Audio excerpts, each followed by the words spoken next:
En 2026 los baby boomers más mayores cumplen 79 años. Los más jóvenes tienen 61. Ya no se trata de una discusión teórica sobre la jubilación futura. Es una transición demográfica que está ocurriendo ahora mismo. Según la Reserva Federal, en su Survey of Consumer Finances más reciente, el 43% de los estadounidenses, entre 55 y 64 años, no tiene ninguna cuenta de jubilación, ni 401k, ni IRA, ni otro vehículo de ahorro específico. Entre quienes sí poseen una cuenta, la mediana es de aproximadamente $185,000. Esa cifra puede parecer significativa en abstracto, pero proyectada a una jubilación que podría durar 25 o 30 años, el margen se reduce con rapidez. Al mismo tiempo, datos del Bureau of Labor Statistics muestran que casi 1 de cada 5 estadounidenses mayores de 65 años continúa trabajando. Algunos lo hacen por decisión propia, otros porque los números no cierran. Durante décadas esta generación fue descrita como la más favorecida del período posterior a la Segunda Guerra Mundial, expansión económica, acceso masivo a vivienda, mercados financieros en crecimiento. Sin embargo, los resultados actuales son mucho más desiguales de lo que sugiere esa narrativa. La pregunta no es si todos los boomers están en dificultades. No lo están. La pregunta es, ¿por qué una proporción significativa enfrenta una jubilación financieramente ajustada dentro del propio sistema de jubilación en Estados Unidos? Para comprender la situación actual, es necesario retroceder varias décadas. Durante gran parte del período posterior a la Segunda Guerra Mundial, la jubilación en Estados Unidos se basaba principalmente en un modelo de beneficio definido. Bajo este esquema, las empresas prometían a sus empleados un ingreso mensual fijo de por vida, después de cumplir ciertos requisitos de edad y años de servicio. La responsabilidad de invertir y administrar los fondos recaía en la empresa. El trabajador no asumía directamente el riesgo del mercado. Ese diseño comenzó a modificarse en la década de 1970. En 1974, el Congreso aprobó la Employee Retirement Income Security Act, conocida como ERISA. La ley surgió tras varios casos de mala gestión de fondos de pensiones y estableció normas más estrictas de financiación, transparencia y supervisión. Aunque fortaleció la protección legal de los empleados, también aumentó de manera considerable los costos y las obligaciones regulatorias para las empresas que mantenían planes tradicionales. En 1978, una modificación del Código Fiscal introdujo la posibilidad de diferir impuestos sobre ingresos destinados a cuentas individuales de retiro. Esa disposición, conocida como Sección 401K, no fue concebida inicialmente como el eje central del sistema de jubilación. Sin embargo, durante la década de 1980, comenzó a expandirse con rapidez. La diferencia entre ambos modelos era estructural. En el sistema de beneficio definido, el empleador asumía el riesgo de inversión y garantizaba un pago futuro específico. En el 401K, el riesgo se trasladaba al trabajador. Las decisiones sobre cuánto aportar, cómo distribuir los activos y cómo reaccionar ante la volatilidad del mercado pasaban a depender del individuo. En teoría, el nuevo sistema ofrecía mayor portabilidad y flexibilidad. En la práctica exigía conocimientos financieros, disciplina constante y tolerancia al riesgo. Durante los primeros años de adopción de los 401K no existía inscripción automática generalizada. Tampoco eran comunes los fondos con fecha objetivo, ni la amplia disponibilidad de fondos indexados de bajo costo que hoy forman parte del panorama habitual. La participación dependía de la iniciativa personal y muchas contribuciones resultaban insuficientes para sostener una jubilación prolongada. Además, numerosos trabajadores retiraban o transferían sus ahorros al cambiar de empleo, interrumpiendo el proceso de capitalización. El nuevo modelo requería constancia a lo largo de décadas. No todos estaban preparados para asumir esa responsabilidad. La transición no fue inmediata ni uniforme. Durante años coexistieron ambos esquemas. Sin embargo, a medida que las empresas cerraban planes tradicionales a nuevos empleados o congelaban beneficios existentes, el centro del sistema se desplazó hacia cuentas individuales vinculadas al comportamiento del mercado financiero. Este cambio implicó una redistribución profunda de responsabilidades. La estabilidad dejó de depender de compromisos corporativos y pasó a estar condicionada por decisiones individuales y ciclos económicos. Para algunos trabajadores, el nuevo marco permitió acumular patrimonio significativo. Para otros, introdujo vulnerabilidades que solo se manifestaron plenamente décadas después. El argumento habitual sobre inversión a largo plazo es sencillo: comenzar temprano, aportar de manera constante y permitir que la capitalización compuesta haga su trabajo. Matemáticamente el principio es sólido. Sin embargo, depende de una condición que no siempre se menciona: el entorno inicial del mercado. Para muchos baby boomers que ingresaron a la vida adulta a finales de la década de 1960 y principios de la de 1970, el contexto no fue favorable. Entre 1966 y 1982, el mercado bursátil estadounidense atravesó un período prolongado de rendimientos reales débiles. Los precios nominales fluctuaban, pero la inflación erosionaba gran parte del avance.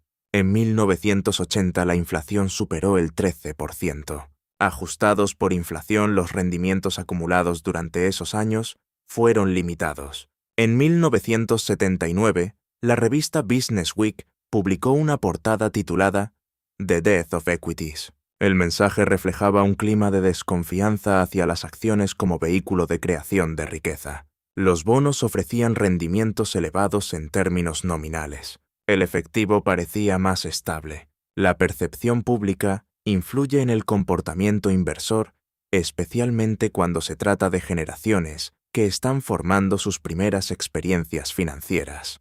El comportamiento de inversión suele quedar marcado por los primeros años de exposición al mercado. Si la experiencia inicial es volátil o decepcionante, la inclinación a asumir riesgo puede reducirse durante mucho tiempo. Muchos boomers comenzaron su vida laboral en un entorno de estancamiento económico, presiones salariales y shocks energéticos. No era un escenario que incentivara el entusiasmo por la renta variable. La situación cambió a partir de 1982. Desde ese punto hasta el año 2000, Estados Unidos experimentó uno de los mercados alcistas más prolongados de su historia moderna.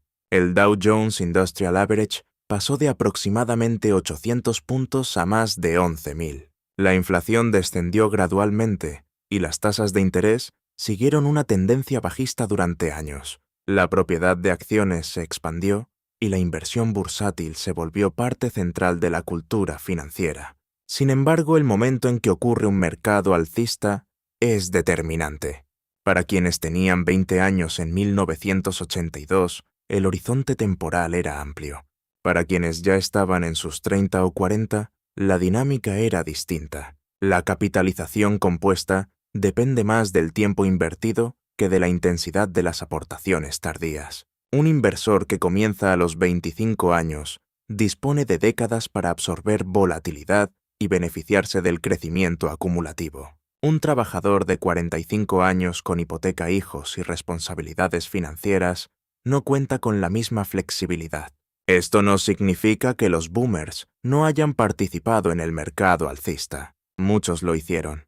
Pero la ventana óptima para maximizar acumulación no coincidió plenamente con el inicio de su vida laboral. Además, cuando la confianza en las acciones se consolidó en los años 90, las valoraciones ya eran elevadas en comparación histórica. Existe una diferencia entre vivir un ciclo expansivo y estar posicionado estratégicamente para capturar su mayor efecto. En términos agregados, la generación estuvo presente durante un período de crecimiento significativo del mercado. En términos individuales, la experiencia varió según edad, nivel de ingresos y capacidad de contribución.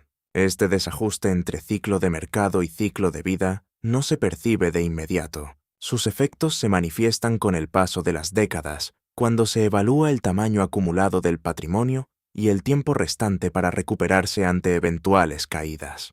A finales de la década de 1990, la confianza en el mercado bursátil era elevada. La expansión iniciada en 1982 llevaba casi 2 décadas. Las proyecciones de jubilación asumían continuidad en el crecimiento. El término millonario, 401k, comenzó a circular con frecuencia en medios financieros. El punto de inflexión llegó en 2000. La burbuja tecnológica estalló y el índice Nasdaq cayó cerca de 78%, desde su máximo hasta su mínimo, en los años siguientes. El mercado en general también retrocedió de forma significativa. Para muchos boomers mayores que en ese momento estaban en sus primeros o medianos 50 años, las carteras de jubilación tenían una exposición considerable a acciones tras años de rentabilidades sólidas. Las pérdidas en etapas tempranas de una carrera laboral pueden compensarse con tiempo y nuevas aportaciones. Las pérdidas cercanas a la jubilación plantean un problema distinto. En planificación financiera, este fenómeno se conoce como riesgo de secuencia de rendimientos. Si un descenso severo ocurre poco antes de comenzar a retirar fondos, la capacidad de recuperación se reduce. Las retiradas necesarias pueden consolidar pérdidas y limitar el efecto del rebote posterior. A mediados de la década de 2000, el mercado comenzó a recuperarse. El valor de la vivienda aumentaba con rapidez y el acceso al crédito era amplio. La riqueza patrimonial parecía haberse restablecido. Sin embargo, la estabilidad fue temporal. En 2008 estalló la crisis financiera global. El mercado bursátil perdió aproximadamente 50% desde el máximo de 2007 hasta el mínimo de 2009. Según datos de la Federal Housing Finance Agency, los precios de la vivienda a nivel nacional descendieron alrededor de 27% desde el pico hasta el punto más bajo. El desempleo alcanzó niveles cercanos al 10% en 2009, según el Bureau of Labor Statistics. El impacto fue doble. Las cuentas de jubilación disminuyeron de valor y al mismo tiempo el patrimonio inmobiliario que para muchos hogares representaba el activo principal también se contrajo. Para los boomers mayores que ya se acercaban a los 60 años, la combinación redujo el margen de maniobra. Para los boomers más jóvenes que estaban en sus años de mayor ingreso potencial, la pérdida de empleo o la reducción salarial durante ese periodo tuvo consecuencias duraderas. 2 descensos significativos en menos de una década no son un evento habitual en una trayectoria cercana al retiro. Un mercado bajista puede absorberse con planificación y tiempo. 2 choques consecutivos en la fase final de acumulación alteran la trayectoria financiera. Es cierto que el mercado se recuperó de manera considerable en los años posteriores. La expansión posterior a 2009 fue prolongada y generó aumentos importantes en el valor de los activos. Sin embargo, la reacción de los inversores no fue uniforme. Algunos redujeron su exposición a renta variable tras la crisis, consolidando pérdidas y participando menos en la recuperación. Otros retrasaron la jubilación para reconstruir ahorros. El punto central no es que los mercados sean inestables. La volatilidad forma parte del funcionamiento normal del sistema financiero. El elemento relevante es el momento en que ocurren los descensos. Para una generación que ya había experimentado un entorno complejo en sus primeros años de inversión, enfrentar 2 grandes crisis al aproximarse la jubilación tuvo efectos acumulativos que no pueden evaluarse de manera aislada. Si se observan los datos más recientes, el panorama es heterogéneo, pero la mediana ofrece una referencia clara. Según la Reserva Federal, en su Survey of Consumer Finances más reciente, el 43% de los estadounidenses entre 55 y 64 años no posee ninguna cuenta de jubilación. Esto implica ausencia de 401k IRA u otro instrumento específico con ventajas fiscales destinado al retiro. Entre quienes sí tienen cuentas, la mediana se sitúa en torno a $185,000. Es importante subrayar que la mediana no representa a los hogares más acomodados, sino al punto medio de la distribución. Esto significa que la mitad tiene menos que esa cantidad. Para evaluar esa cifra, debe considerarse la duración potencial de la jubilación. La esperanza de vida a los 65 años se extiende con frecuencia hasta bien entrados los 80. Un período de retiro de 25 o 30 años no es inusual. Bajo un enfoque prudente de retiro anual, una cartera de $200.000 no genera ingresos elevados sin reducir progresivamente el capital. La seguridad social continúa siendo la principal fuente de ingresos garantizados para la mayoría de los jubilados. En promedio, reemplaza alrededor de 40% del ingreso previo para trabajadores de ingresos medios. Para hogares de menores ingresos, la proporción puede ser mayor. Para quienes tenían salarios altos es menor. El informe de los Social Security Trustees de 2025 señala presiones financieras a largo plazo sobre el sistema si no se introducen ajustes legislativos, aunque los ingresos fiscales continuarían cubriendo una parte significativa de los beneficios, incluso en un escenario de agotamiento del fondo fiduciario. Otro elemento relevante es la deuda en la jubilación. Datos de la Reserva Federal muestran que una proporción creciente de jubilados mantiene hipotecas préstamos para automóviles o saldos de tarjetas de crédito. En generaciones anteriores, llegar al retiro sin deuda era más común. Hoy no es necesariamente la norma. La vivienda suele mencionarse como amortiguador patrimonial. Muchos boomers se beneficiaron de la apreciación inmobiliaria a largo plazo. Sin embargo, la vivienda no es ingreso líquido automático. Convertir ese patrimonio en flujo de caja implica vender, refinanciar o utilizar instrumentos específicos, cada uno con implicaciones financieras. En conjunto, los datos indican que la seguridad financiera en la jubilación no es uniforme dentro de la generación. Algunos hogares poseen activos sustanciales, otros dependen en gran medida de la seguridad social y de ingresos laborales prolongados.